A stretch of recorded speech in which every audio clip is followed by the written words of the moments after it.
নমস্কাৰ। যোৱা 18/4/2022 তাৰিখ সোমবাৰৰ গল্প অনুগল্প শিতানৰ শ্ৰেষ্ঠ গল্পটো মই আজি পাঠ কৰিবলৈ লৈছো। গল্পটিৰ গল্পকাৰ শ্ৰী উৰ্মিলা গগৈ তামুলী। গল্পটিৰ নাম মিঠা হাঁহি। মিঠা হাঁহি। নকৈ কুঁহি মেলা সেউজী কোমল চাহ গছৰ পাতবোৰে যেন ৰিঙিয়াই মাতিছে ৰঙমনক। প্ৰায় 15-20 বছৰীয়া এই গছবোৰৰ মাজে মাজে লহপহকৈ বাঢ়ি অহা হাঁচি কেইজোপাই তেওঁৰ মনলৈ এক সতেজ আশাৰ ৰেঙনি আনে। কৰ্মোদ্যমী ৰংমনৰ বৃদ্ধা মাকৰ মৰমৰ আদেশসূচক হেঁচা বাঁহ মৰাৰ মাটিৰে লিপা ঘৰৰ সলনি পকী ঘৰ সাজিলে। ধান খেতিৰ তথৈবচ অৱস্থা ৰুৰ পেলাই দেউতাৰৰ আজুকলীয়া মাটিকণ চাহ খেতিৰে চিৰসেউজ কৰিলে। মানে মাকৰ কথা, পুতেকৰ এতিয়া ধন হ'ল, জন লাগে। এতিয়া প্ৰায় গোটে পাতে 43টা বসন্ত পাৰ কৰিলে ৰংমনে। 5 বছৰ বয়সতে পিতৃহাৰা হৈ কত ধুমুহা নেওচি ভনীয়েকজনীকো বিয়া দিলে মাকৰ কাণ সমনীয়া হৈ।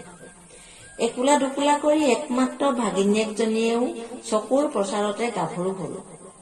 পিছে ৰংমনৰ বিয়া বাৰুৰ প্ৰতি দেখোন কাণসাৰ নাই। উঠোতে বহুতে মাকৰ চেনেহৰ আবদাৰ শুনি শুনি অৱশ্যে আজিকালি মাজে মাজে তেওঁ কিবা এটা নহবা নহয়। মানে চাই যাব খোজে বোৱাৰীজনীৰ মুখ, খাই যাব খোজে বোৱাৰীজনীৰ হাতৰ এসাঁজ। বাগিচাখনৰ কাষতে বহি কথাবোৰ পাগুলি থাকোতে হঠাৎ বতৰটো গোমা হৈ আহিল। প্ৰায় 1 কিলোমিটাৰ দূৰৈত থকা নিজৰ ঘৰখনলৈ বুলি সি বৰ খৰ খোজেৰে খোজ ললে।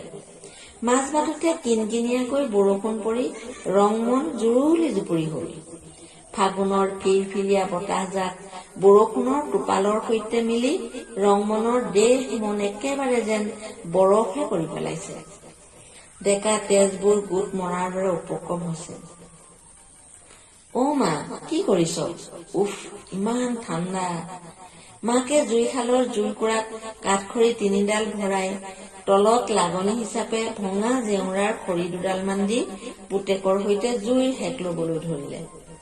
মাটি চাকি গছত মিঠাতেল আৰু নহৰু দুফুট দি উতলাই পুতেকলৈ আগবঢ়াই দিলে। ভাবিলে আজি মাক আছে বাবেহে এনেদৰে যতন লৈছে। কাইলৈ যদি মাকৰ কিবা এটা হয়, নাই আৰু বেছি দিন কৰিব নোৱাৰি। আজিয়ে ৰাতি গাঁৱৰ মীনাক্ষীহঁতৰ